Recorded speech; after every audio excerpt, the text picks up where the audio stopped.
Kami ucapkan selamat datang Ibu Wali Kota Kota Surabaya.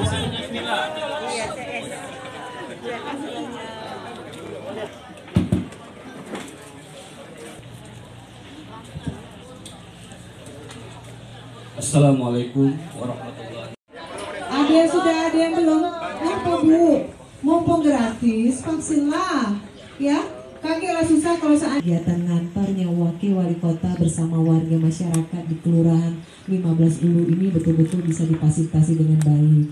Dan kami juga mengucapkan syukur. Waalaikumsalam warahmatullahi wabarakatuh. Baiklah, nama saya Ibu Irfaningsih. Kami ini warga kami kemarin pas Goro Pak ya, sudah kami sosialisasikan sama Pak Lurah bahwasannya sampah di tempat kami itu banyak Bu.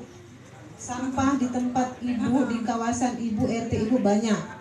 Sudah cukup lama, belum juga dalam arti diambil atau dibersihkan. Bu, nanti coba kami akan lihat ya. Kita akan coba bersihkan area di sana. Dan kalau permintaan Ibu mau ditaruhkan misalnya bak sampah atau dump truck seperti itu, pastikan wilayah itu memang ada Bu lahannya.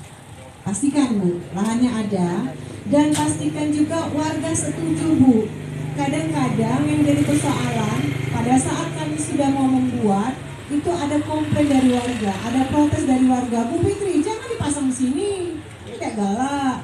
Nah pastikan Bu, tidak ada lagi persoalan, bahwa sudah ada persetujuan dari warga kanan kiri bahwa wilayah